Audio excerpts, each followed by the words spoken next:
Totalmente, Efraín. Es súper importante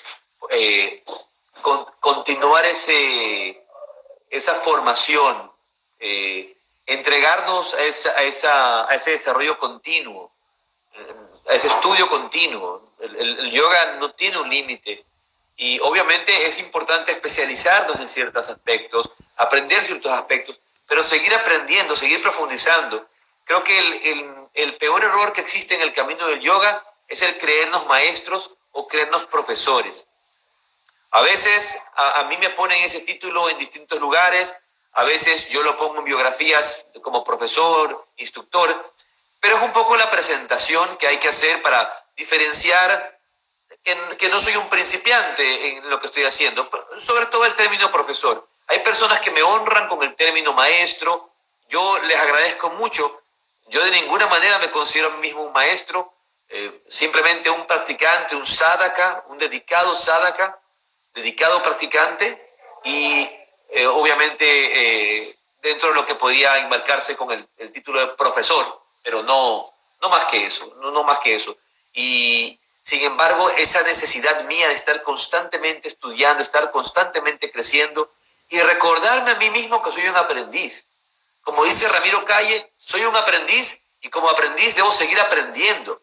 Pero ojo, no desde el frenesí, no simplemente desde la mera curiosidad libresca, sino con el propósito del crecimiento interior, una vez más, con el propósito del desarrollo interior, con el propósito de la transformación. Y no solamente quedarme en el estudio, no solamente quedarme en el conocer por conocer. A veces yo veo mucha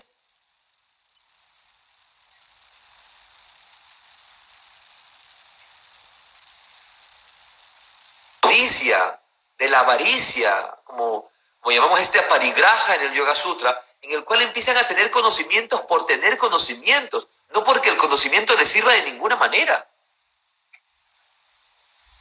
Totalmente de acuerdo, Gustavo. Cuando decidimos entrar en el estudio del yoga, nos tenemos que responder dos cosas cuando tenemos un libro al frente. Estoy seguro que te encanta a ti. Es cuando tenemos esto al frente, señores, tenemos que hacernos dos preguntas. ¿Por qué y para qué? En tu práctica de yoga y lo que quieres enseñar. Si tú mismo te respondes esas dos preguntas, esta lectura de ese libro va a servir de algo. Si va a ser un conocimiento que va a ser rellenar una biblioteca de ideas sin sentido en tu vida y en la práctica de yoga y en lo que vas a transmitir, no estamos haciendo nada porque no estamos integrando y uniendo, que es lo que termina siendo el yoga. Somos unión de conocimientos, pero de un conocimiento con sentido del por qué y el para qué lo estoy haciendo. Y el por qué y para qué empieza desde mi utilidad como persona y cómo le va a servir a mis alumnos, que es lo mismo que nosotros captamos en esa esencia de maravillosa que hemos tenido, los que hemos tenido la suerte de estar presencialmente con Gustavo. Efraín, uno de los mayores problemas que yo siento hoy en día, y no solamente en el yoga, sino en muchas áreas de la vida. En el yoga, en particular en el yoga, el mayor problema es que todo el mundo quiere ser profesor, nadie quiere ser estudiante. Y la única manera de que tú te conviertas buenamente en un profesor, tarde o temprano, es ser un estudiante. La gente quiere saltarse etapas, la gente quiere saltarse procesos. Hoy en día, cualquier coach formado en cualquier cosa, en un mes, en 3 semanas, ya es un experto en cualquier cosa y te quiere enseñar cualquier cosa, y te quiere arreglar la vida. Entonces, estos son caminos de vida, son desarrollos de sabiduría, son metodologías de sabiduría, de desarrollo interior, que toman una larga vida forjarlos. Entonces, esto no quiere decir que tienes que esperar toda la vida para de repente poder compartir un poco del conocimiento, pero trabajar mano a mano con un profesor o con tus profesores, ir aprendiendo, creciendo, y cuando la vida te llama a poder compartir un poco de lo que estás haciendo, maravilloso, pero sin saltarnos las etapas, aprender a ser un buen estudiante, aprender a ser un buen estudiante, es esencial. Totalmente de acuerdo, Gustavo. Y como yo le digo a todas las personas, recuerden que el abecedario en la vida y en el alfabeto empieza por la A. Y paso a paso vamos a llegar a la Z. No pretendamos empezar el abecedario por la H, porque las letras anteriores tienen un porqué y ese orden tiene que ser respetado en el aprendizaje que tenemos cada uno. Y eso, siempre tener la sed de aprendizaje, de que puedo saber más y que ese pequeño aprendizaje de ese día o de ese momento o de esa enseñanza de vida me va a servir para modificar mi enseñanza vital hacia mí y lo que pueda dar luego para los demás. Así es. Así que hemos hablado de los fundamentos del yoga y de la respiración, y tú sabes que yo soy un amante de este tema profesionalmente, y de hecho yo entro en el yoga a través de la maravillosa herramienta de lo que es saber respirar. Cuéntame, porque yo ya sé de primera mano cómo Gustavo integra la respiración en la práctica y cómo nos lo explicas, pero podrías conversarle de esta poderosa herramienta que también vino con nosotros, como el yo mismo, Ricardo, de la respiración en el yoga. Bien, la respiración en el campo de las distintas técnicas del yoga y distintos procesos del yoga es como una llave, como un puente que conecta el cuerpo hacia la mente. Hay que recordar que en la visión del yoga y la cosmovisión del yoga, la mente y el cuerpo son exactamente la misma realidad. Y eso es importante siempre definirlo, porque cuando en la visión grecorromana, de la influencia católica, por ejemplo, consideramos que tenemos un cuerpo y le consideramos que tenemos un alma y un espíritu. Entonces ahí está esta separación entre cuerpo y mente y espíritu. Entonces la mente y el espíritu son una realidad, como la realidad espiritual, y el cuerpo es la realidad material. Cuando en el yoga y en las tradiciones, principalmente casi todas las tradiciones de Oriente, de los métodos de autorrealización y de desarrollo interior y de autoconocimiento del Oriente, el tema es totalmente opuesto. El cuerpo y la mente son una realidad totalmente distinta a la realidad del espíritu. La mente es una energía material, que es la tradición del yoga, como la tradición del Samkhya, se llama Prakriti. Entonces, esta mente que le damos tanta importancia y la creemos tan elevada, no es tan elevada. No es tan elevada, es algo material. Entonces, a nivel físico, sin embargo, la respiración se convierte en el puente que va a conectar la parte más densa de la energía hacia la parte más sutil de la energía. La parte más sutil de la energía que vendría a ser la mente. Y luego la mente tiene muchas capas antes de llegar a las capas más profundas, donde empezamos ya a identificar lo que llamaremos conciencia, o también podemos traducir como espíritu.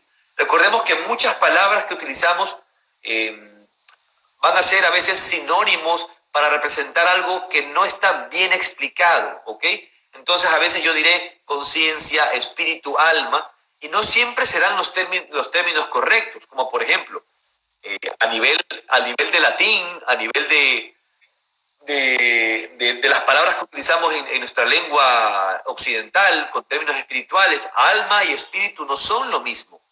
Alma y espíritu no son lo mismo, son cosas distintas.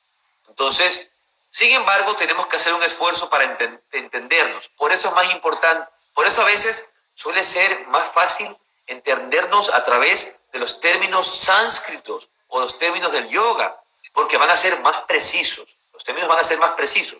Y ahí es donde encontramos todo este mundo que se llama el prana maya kosha. El prana maya kosha, o mi vehículo pránico, que es el vehículo eminentemente de la energía.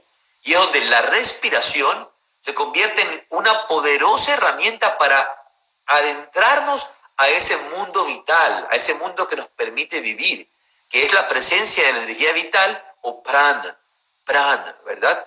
Entonces, se suele decir en la tradición del yoga que la mente es el rey de los sentidos.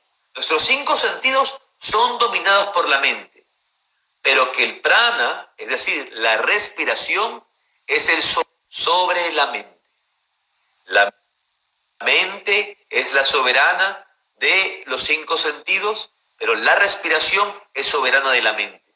Quien puede controlar su respiración, aprende a controlar su mente. Entonces es esencial el conocimiento de la respiración, es esencial el entendimiento de la respiración. Ahora, hoy en día estudiamos muchas técnicas de yoga, muchas técnicas de respiración, y la gente te dice, te voy a enseñar pranayama, te voy a enseñar las técnicas, y te enseñan, por ejemplo, Bhastrika, Kapalabhati, y hay muy poco conocimiento o muy poco adiestramiento de cómo funcionan esos pranayamas en la mente. Lo que hay es pura teoría leída, nada más. Yo no sé cómo tengo mi presión arterial, yo no sé cómo altera eso mi mente, yo no sé cuáles son mis doshas, yo no sé cuáles son mis gunas predominantes. Hay un mundo de conocimiento de entender qué es lo que pasa. Ahora, yo no necesito, valga la redundancia, necesariamente irme a estudiar Ayurveda o irme a hacer una cantidad de cursos para entender todos estos términos quizá un poco atractivos que yo estoy diciendo, como los doshas, los gunas, etc. Pero con solo hecho de autoobservarme y de comprender cómo funcionan mis emociones, de comprender cómo funciona mi cuerpo, desde dónde actúo a nivel físico y a nivel mental. Una vez que voy entendiendo este desarrollo, una vez que voy entendiéndome a mí mismo, también voy entendiendo mi respiración, cómo va funcionando. Entonces, por ejemplo, cada pausa después de la exhalación puede muchas veces significar un patrón de depresión. Cada pausa después de la exhalación puede significar un patrón de depresión. Y yo no sé cómo estoy respirando porque no soy consciente de mi respiración. Entonces, antes de aprender Nadi Shodhanam, antes de aprender Kapalabhati, antes de aprender Bhastrika, antes de aprender kriyas especiales, es necesario aprender a respirar conscientemente y aprender a conocer qué es lo que sucede en mi mente y con relación a mi respiración. Es muy fácil decir una respiración alterada o una respiración errática refleja una mente alterada o refleja una mente errática. Una respiración interrumpida en su flujo revela una mente interrumpida en su flujo de pensamiento. Cuando la mente está con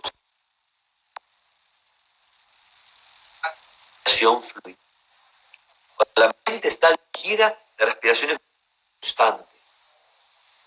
En el momento en que ese flujo es interrumpido, quiere decir que mi mente se ha ido una distracción, que mi mente se ha centrado en un patrón, que mi mente se ha bloqueado. Entonces, empezamos a ver un poco esta maravilla de esta herramienta y de esta fuerza vital que tenemos en nosotros y que no le prestamos la atención debida. No estoy hablando ya solamente del hecho de trabajar técnicas respiratorias, sino de la respiración en mi vida. Si mi flujo es constante, quiere decir que mi mente es un flujo de pensamiento constante, de pensamiento positivo y de pensamiento encauzado. Pero si mi respiración está constantemente bloqueada, es un símbolo de bloqueos mentales, de bloqueos emocionales, de bloqueos a nivel energético. Y esos bloqueos emocionales, esos bloqueos mentales, luego van a ser la razón de todos los problemas de mi vida, de las situaciones difíciles de mi vida, de mi amargura, de mi tristeza, de mi preocupación, de mi ansiedad. Ojo, y en el yoga no es que rechazamos las emociones, Aprendemos que obviamente hay emociones negativas.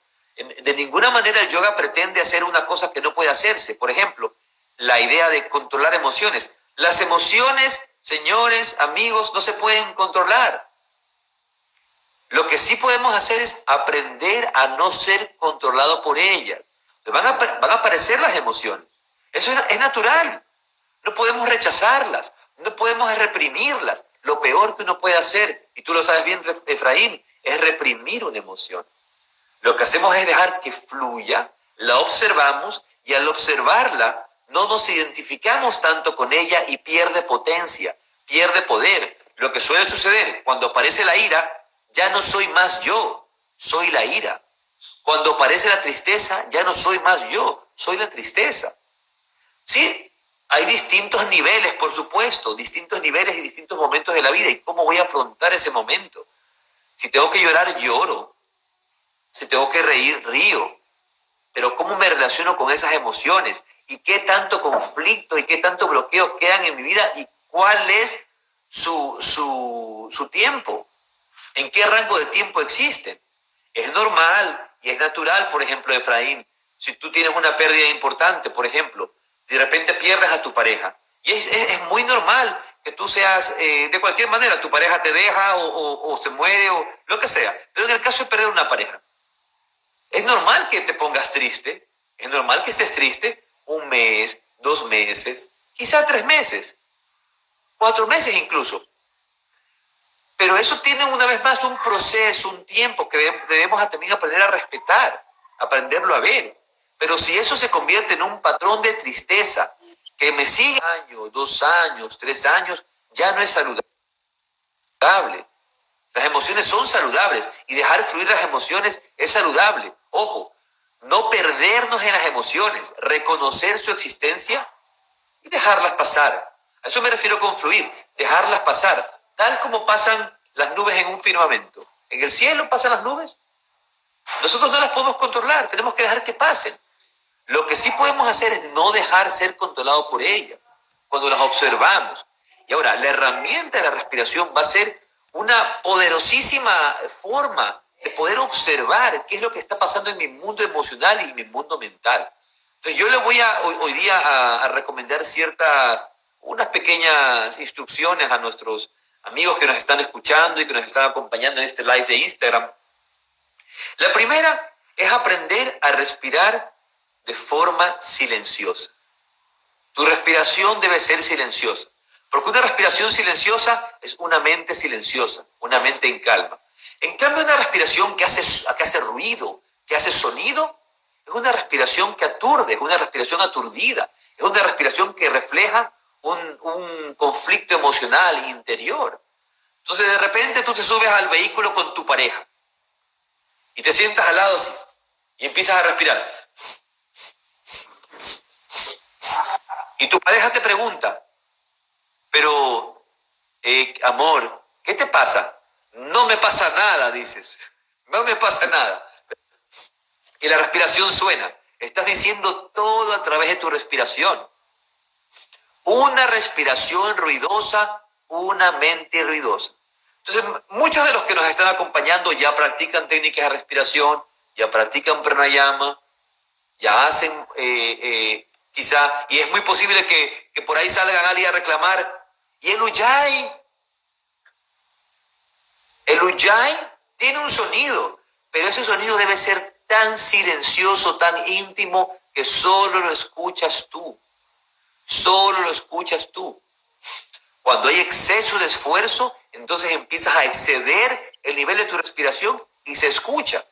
La mayor parte de los yogis que saben utilizar la cantidad de energía adecuada, este Pranayama Shaitilya del Yoga Sutra, que es la reducción de la cantidad de esfuerzo que yo entrego en mi práctica. Me refiero a esfuerzo a fatiga, me refiero a esfuerzo a cansancio. Minimizar la cantidad de energía que yo boto. Incluso en el asana y en los movimientos, para llegar y construir un asana, para yo llegar a una postura, de repente empiezo a utilizar músculos que no debo utilizar. Tejidos de intervenir. ¿Cuántas veces uno no está en la postura del guerrero? Por ejemplo, el guerrero 2. Está así. Ya está. Voy a hacerla para que me vean. Estás en el guerrero y estás así. Y esta cara, estas tensiones, ¿por qué tenso la mandíbula en un guerrero?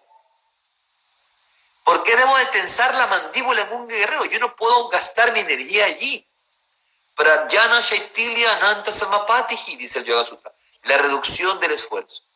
Entonces, quito el esfuerzo y mantengo el esfuerzo aquí. Y también medido, de tal manera que no me excedo en el esfuerzo. Y no gasto toda mi energía, porque mi energía no debo gastarla, debo preservarla para utilizarla en cosas adecuadas. ¿Okay? Entonces, empiezo a tomar conciencia de cómo estoy utilizando mi respiración, y si mi respiración está siendo ruidosa, es muy posible de que mi mente está haciendo ruido. Una respiración ruidosa, una mente ruidosa. Luego, una respiración diafragmática. La mayor parte de nosotros, Efraín, respiramos equivocadamente, respiramos principalmente con los músculos accesorios de la respiración, que son los músculos de la clavícula, que levantan aquí. Ahora, esta reacción respiratoria es una respiración superficial que se crea por una respuesta natural en el mundo, en la naturaleza. Una respuesta espontánea frente a una amenaza. Cada vez que existe una amenaza, cada vez que existe algo de que desde afuera va a poner en peligro mi integridad física, mi integridad emocional.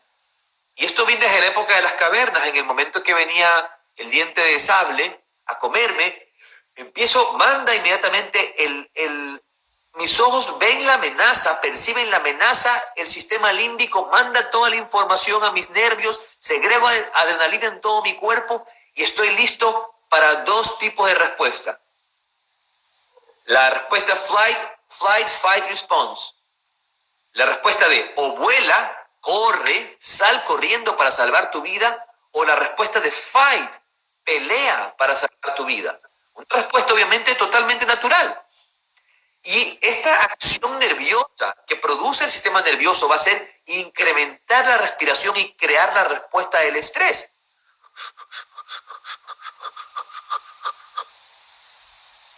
Para que yo, frente a la amenaza, reaccione y huya o me defienda. Pero ¿qué es lo que sucede? Hoy en día ya no está el diente de sable. Hoy en día ya no hay ese tipo de amenazas. Pero como respiro de forma equivocada y respiro desde el pecho y la clavícula, respiro acá, estoy creando constantemente una respuesta simpática, exacerbada a nivel nervioso, que lo que crea es estrés en mi respiración, y luego estrés en mi mente también. Entonces, y luego se convierte en un círculo vicioso. ¿Por qué? Porque la respiración agitada desde la clavícula, la respiración superficial, crea la respuesta inmediata hacia el estrés, y por el otro lado, el estrés crea y la amenaza crea la respiración superficial. Entonces estoy en un círculo vicioso constantemente, estresado respirando mal, estresado respirando mal, estresado respirando mal, y no respirando con el pecho totalmente en calma, sin que se mueva, y que solamente se mueva el abdomen. Que solamente se mueve el abdomen. ¿Okay? Entonces, y obviamente a nivel nervioso, tú lo sabes bien, está toda la respuesta del 10º par de los nervios, que es el nervio vago, que desciende desde el bulbo raquídeo, desde la médula, por todo el cuerpo, pasando obviamente por garganta, por la parte cardíaca, por el diafragma, hasta el estómago, llega hasta el intestino. Es el nervio más largo que tenemos en el cuerpo, y el nervio vago, porque vaga obviamente en su acción por el cuerpo, es el que principalmente nos ayuda, si está tonificado, nos ayuda en nuestra respuesta desde la serenidad, de la respuesta desde la resiliencia. ¿Dónde vemos un problema? ¿Cómo? Desde la regulación. Desde la regulación de todas las funciones, porque esa continua respuesta o de calma o de estrés va directamente a interconectarse funcionalmente entre el nervio vago y los diferentes órganos. y entre ellos el corazón. Mientras estemos más estresados, esa frecuencia cardíaca, como la mente, empieza también a trabajar a un ritmo que no le corresponde y estamos activados en mente y en cuerpo hacia la actividad simpática, que es la actividad del estrés. Claro, la actividad del estrés. Entonces, como bien lo has explicado, todas estas reacciones que van a empezar a crear una cantidad de problemas a nivel cardíaco, a nivel digestivo, incluso a nivel intestinal, del intestino, porque hasta allá llega el nervio vago. Entonces, todo esto va a estar interconectado en una respuesta constante del estrés, una respuesta constante de la ansiedad, una respuesta constante de la amargura, una respuesta constante de la tristeza. Si nosotros aprendemos a respirar diafragmáticamente, ojo, y no solamente como una técnica de respiración, sino como un patrón respiratorio. Y aquí es donde quiero insistir. El yoga no es yoga que se practica solamente en el mat. El yoga es yoga que lo vemos actuar en todo momento de nuestra vida. Entonces, lo que yo necesito tener es un patrón respiratorio diafragmático y no practicar ejercicios de respiración una vez a la semana. Gracias, Ananta. Una vez a la semana, 2 veces por semana o incluso cada mañana, sino haber tenido la facultad de crear un nuevo patrón respiratorio y por ende una nueva visión de mi vida. Sí, totalmente de acuerdo y siempre lo hemos conversado las veces que tenemos la oportunidad. Lo importante de estar conscientes mientras estemos despiertos de esa respiración consciente, valga la redundancia, porque nuestros patrones reaccionarios emocionalmente a cada minuto van a estar interconectados. Respiración, mente, cómo reacciono y cómo funciono. O sea, soy como respiro y funciono como respiro. Así es, así es. Tú me habías pedido, Efraín, también que habláramos del Sukshma Vayam y que hiciéramos también una pequeña práctica respiratoria para definir. En el momento donde estoy y como estoy, no me es tan fácil poderlo hacer. Me ha sorprendido que tenemos la conexión ya algún tiempo y no se ha caído todavía. O sea, se ha caído varias veces. De hecho, se nos ha caído como 4 o 5 veces, pero no ha vuelto a interrumpir, lo que me hace feliz. Pero claro, y además que todo ha estado y está todo ya grabado y ya está todo en el live. Quiero ofrecerles un termómetro respiratorio y que es uno de los ejercicios iniciales que hemos hecho también contigo en su momento cuando hemos hecho los cursos. Entonces, como un termómetro básico que yo recomiendo a la gente hacer es, el primero es poner su mano en el pecho, mano izquierda en el pecho, mano derecha en el área del abdomen. ¿Ok? Voy a poner bien la cámara. Y de esta forma, yo voy a sentir dónde está mi respiración. Si yo hago este movimiento, quiere decir que mi respiración está principalmente hacia el pecho y la clavícula. Sin embargo, si mi movimiento es solo aquí, y esto no se mueve, entonces mi respiración es diafragmática. Observa la mano nada más.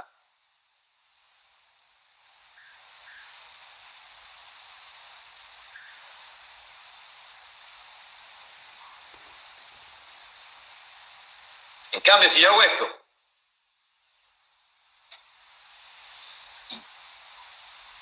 estoy trabajando principalmente acá.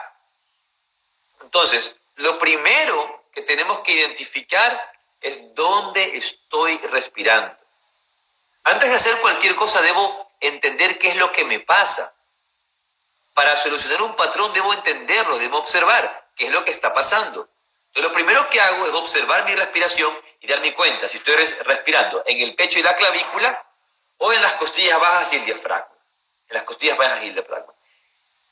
Lo bueno es que, por ejemplo, uno puede acostarse, tenderse en el suelo sobre su yoga mat, ponerse una almohada detrás de la cabeza para que la cabeza no caiga hacia atrás, porque esta acción tampoco es positiva, estar caído hacia atrás, no la cabeza ligeramente levantada, tampoco así, no así, pero estirado, ¿verdad? Recto, estirada la cabeza, para que la cabeza no caiga hacia atrás, ¿ok? Eso es importante. Y una vez que yo estoy acostado, me pongo la mano en el pecho y me pongo la otra mano acá en el abdomen. Y empiezo a sentir cómo se mueve el abdomen. No quiero que hagas un ejercicio, no quiero que tú lo hagas de forma, digamos, voluntaria, sino que dejes que la respiración responda tal cual ella es. Y observes si la respiración está en el pecho o en la clavícula. Y lo más seguro, en el 90% de los casos, es que la respiración está acá arriba. Lo que refleja, obviamente, una pobre respiración diafragmática, una pobre respiración profunda. Por distintos bloqueos que no podemos hablar todo ahora, pero los invito. Próximo curso que daré en Galicia, o en España, o en Panamá, o en Nicaragua, donde o vamos a estar. En México, o en Argentina, o en Chile, o en Puerto Rico, de donde nos están viendo. Recuerden, fijen la intención de que Gustavo los visite como lo hicimos nosotros un día aquí, comuníquense con él y ya verán que todo empieza por una intención hasta que llegue la realidad. Bien, y querías que conversáramos sobre Sukshma Vayam, ¿me habías mencionado? Sí, porque de hecho esa es la manera como empieza estructuralmente tu clase luego que hemos tenido el conversatorio y me parece maravilloso. Y quisiera que le dijeras a nuestra audiencia cuáles son los ejercicios, qué es el Sukshma Vayam y el propósito de hacerlo antes de las clases. Bien, si nosotros nos remontamos hacia antes de 1920, en las escuelas de yoga no existía el conocido y tan valorado o sobrevalorado ejercicio del Surya Namaskar o salutación al sol. Este ejercicio, aunque muy efectivo, muy reconocido dentro del mundo del yoga, bonito, muy reconocido dentro del mundo del yoga, estos ejercicios del Surya Namaskar no son ejercicios de la tradición del Hatha Yoga. Y eso hay que reconocerlo. No son del Hatha Yoga. A mí con mucha sorpresa, conversando con una chica, una muy buena profesora de yoga en Barcelona, muy querida, de hecho ella es venezolana, y un día le digo, bueno, hay que saber que el Ashtanga Yoga real de Patanjali, en eso no existe ni el Surya Namaskara A, ni el Surya Namaskara B, eso no existe. Y ella me miró con una cara de sorpresa y me dijo, ¿pero qué me estás diciendo? ¿Cómo que Patanjali no hacía? Patanjali no hacía Hatha Yoga, Patanjali nunca enseñó ni Surya Namaskara A, ni Surya Namaskara B. De hecho, esos ejercicios ni siquiera son parte del Hatha Yoga como tal. El saludo al sol y todo lo que hemos creado alrededor del saludo al sol es realmente una aplicación bastante moderna que tiene mucha influencia de la gimnasia suiza, de la gimnasia sueca, perdón. Sueca. De la gimnasia sueca. Así es. Entonces, aquí es importante saberlo, ¿ok? Este ejercicio del Surya Namaskar fue creado fue, mejor dicho, presentado por un rey de la India que era muy, ¿cómo se llama? Era muy fanático de la lucha libre. Era fanático de la lucha libre. Entonces, él era muy fanático de la gimnasia y hacía yoga también, por supuesto, como parte de su preparación física. Entonces, él, con muchas otras influencias, empieza a desarrollar estos ejercicios de gimnasia de movimiento, que luego, más adelante, profesores como Krishnamacharya también le van a dar